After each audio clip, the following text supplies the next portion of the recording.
6월 2일 금요일 그 사람과의 매일 묵상 시작하겠습니다. 우리가 하일데베르 요리문답 계속 공부하고 있습니다. 인간의 비참함과 그리고 우리가 어떻게 구원을 받을 수 있는지, 그리고 구원받은 은혜에 대한 감사로서 우리가 지금 10계명을 계속 공부하고 있습니다. 우리가 제2계명 형상을 만들지 마라 라는 것을 지금 공부하고 있고요. 그 2계명의 형상을 만들지 마라고 하니까, 그렇다면 그 형상들이 교회에서 일반 성도들을 위한 교보제로 허용될 수 없습니까? 답은 허용될 수 없습니다. 우리는 하나님보다 더 지혜로운 채 해서는 안 됩니다. 하나님께서는 자기 백성들이 말 못하는 우상을 통해서가 아니라 자신의 말씀이 살아있는 설교를 통해 가르침 받기를 원하십니다. 그러니까 하나님을 막 형상화하지 않는 거, 설명을 쉽게 하기 위해서 교보제로 그렇게 허용될 수 없는 이유가 하나님의 말씀을 통해서 하나님의 그런 풍성하신 성품들을 우리가 볼 수 있지, 그 눈으로 보는 어떤 물체화되어서 우리가 하나님의 모든 속성을 다 이해할 수 없기 때문이다라는 그런 가르침입니다. 그러니까 말씀을 통해서 하나님을 더 알아갈 수 있다. 성령께서 알려주신다는 거죠. 그래서 너는 너를 위하여 새긴 우상이나 그리고 어떤 형상도 만들지 마라, 그렇게 얘기했습니다. 그래서 이 말은 이제 그 형상을 만드는 문제라기보다 성경의 충분성에 대한 이야기라고 생각하는 것이 더 좋죠. 모든 성경은 하나님의 감동, 하나님의 그 영감을 통해서 이루어졌습니다. 그래서 교훈과 책망과 바르게 함과 의로 교육하는 과정을 통해서 하나님의 사람을 우리를 온전하게 합니다. 그리고 모든 선한 일을 행할 능력을 갖추게 하려 하는 거죠. 성경 안에서, 그러면 성경이 가정생활, 성경이 직장생활, 성경이 그러면 우리 삶의 모든 것을 할 수 있도록 해줍니까? 인터넷도 없던 그 시대에 만들었던 그것이 이 컴퓨터 시대에 어떻게 해답이 될 수 있습니까? 할 때 성령께서 뭐 이렇게 해라, 컴퓨터를 이렇게 해라, 뭐 도로를 건널 때 이렇게 해라, 이런 구체적인 명제가 있는 것은 아니지만 인간은 동일하고 인간의 본성도 동일하고 하나님도 동일합니다. 삶을 살아가는 어떤 삶의 방식과 원리를, 모든 행한 일을, 모든 선한 일을 행할 능력을 성령이 우리에게 주신다는 것을 알아야 돼요. 성경을 묵상할 때 성령께서 우리에게 알려주십니다.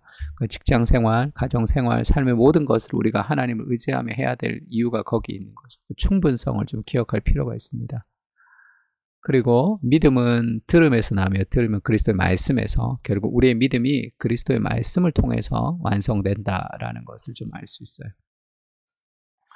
근데 이 형상에 대해서 이제 그런 이 서방교회, 동방교회라 그러는데, 예전에 이제 로마가 동로마, 서로마로 나뉘졌죠. 콘스탄티노플 때 이제 너무 넓어가지고, 그러면서 이제 그 이슬람의 전쟁과 여러 가지를 겪으면서 동쪽에 있는 동방교회, 그러니까 러시아 종교회 같은 그쪽 계통의 사람들이죠. 그 다음에 이제 서방교회로 나누었습니다. 그때 이제 논쟁 중에 하나가 이 성상을 숭배하는 거죠. 그때는 이제 뭐라 그럴까요? 중세 카톨릭처럼 아주 그 성인들의 물건에 굉장히 이렇게 가치를 가지고, 그 다음에 그림을 통해서 이제 이콘이라 그러죠. 그런 그림을 통해서 이제 숭배하고 막 그랬습니다. 그래서 이 성상에 대해서 이제 그 반대를 하는 그런 일들이 좀 있었어요. 그것이 좀 이어지면서 지금도 어떤 우리가 이제 성화 같은 것도 절대 봐서는 안 됩니다. 예수님을 그림으로 나타내서는 안 된다, 그렇게 이제 가르치는 가르침도 있습니다. 그 일리는 있겠죠. 무슨 말인지는 잘 이해하겠죠. 그래서 유튜브 같은 데서 예수님을 막 절대 약간 친근하게 그리지 마라, 그리고 예수님의 그런 형상을 만들지 마라, 그렇게도 이제 강하게 얘기하기도 합니다. 근데 그것은 어떤 그런 성화나 성상을 숭배했던 문제가 있어서 그런 것이고, 지금 우리가 그런 것을 이제 이상한 성상들은 우리가 거부해야 되겠죠. 안드레 루브레프라는 러시아 화가가 그렸던 삼위일체의 이콘이죠. 그러니까 이런 그림들을 이제 활용하지 못하는 절대 이게 잘못됐다, 형상을 만들었다, 이렇게 너무 딱딱하게 이야기하는 것도 그렇게 이제 건강한 것은 아니에요.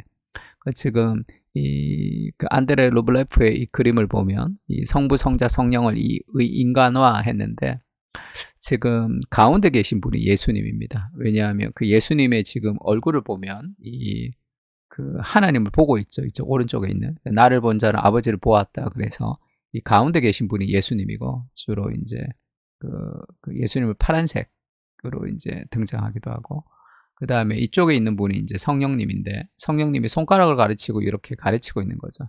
그래서 여기가 이 네모난 곳이 원래 이제 그 순교자들의 그런 이제 뼈를 묻는 어떤 그런 무덤 같은 곳이었어. 그래서 지금 이쪽으로 손가락을 두드린다는 것은 이 삼위일체 교제 안으로 우리를 초대하는 거죠. 삼위일체 교제 안으로 우리를 초대하는 것이고 또 그리스도 안에서 누리는 그 은혜들을 지금 초대하는 그런 그림으로 그렸던 아주 유명한 그림이죠.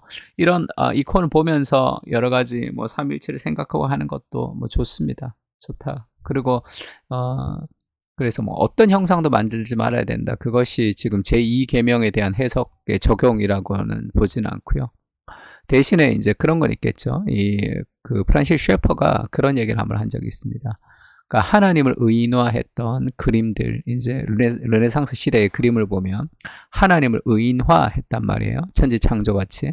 그것은 하나님의 속성, 하나님을 높이기 위한 것이 아니라 인간을 높이기 위한 그림인 경우가 많습니다. 인본주의 정신이 깔린 그림인 경우가 많아요. 그래서 그 그림의 내용은 하나님을 의인화했기 때문에 우리가 신앙으로 받아들일 수 없지만 하나님을 의인화했던 그 곡선의 아름다움은 하나님의 아름다움이다. 그렇게 표현했습니다. 그러니까 세상에 있는 모든 아름다움은 다 하나님의 아름다움이죠. 하나님의 아름다움의 반영입니다. 세상에 있는 그림, 음악, 미술 다 똑같아요. 그래서 그런 아름다움이 비록 그 내용면으로 하나님을 거부하는 그림이라 할지라도 예술이라 할지라도 그 예술 그 자체의 아름다움은 그것은 또 하나님의 아름다움, 하나님 우리에게 주신 일반은 종적 아름다움이라고 할 수 있죠.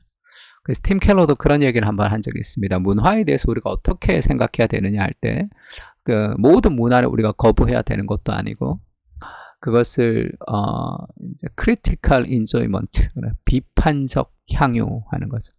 그런 마음이 좀 우리에게 좀 필요합니다. 그래서 일반 성도를 위해서 교보제로 허용될 수 없습니까? 할 때 하나님을 형상화하는 것은 좀 우리가 배제하고 말씀 안에서 하나님을 누릴 수 있지만 또 그것이 모든 어떤 그림이나 그런 것을 통해서 성화나 그 모든 것들도 우리가 거부해야 된다는 것까지 나가는 것은 또 너무 나간 거 아닌가 그렇게 생각이 좀 들어요. 그래서 우리 세 가지를 놓고 기도하면 좋을 것 같은데 우리가 말씀 안에서 충분한 그리스도의 사랑을 인격적으로 경험하고 그래서 어떤 신비한 경험을 해야 된다거나 어떤 신비한 것들 말씀으로는 부족하다고 생각해서 다른 것으로 채우려고 하는 그런 시도들을 하지 않도록 그러나 두 번째는 우리가 어떤 형상도 만들지 말아야 된다는 것을 통해서 어떤 성화나 이콘들도 우리가 다 배제하고 이콘이라는 것은 아이콘, 그림이라는 그런 이제 헬라어 말이죠. 그것을 다 거부하고 그 이제 아름다움의 어떤 그 모든 것을 다 배제하며 그렇게 살아갈 수는 또 없는 거겠죠.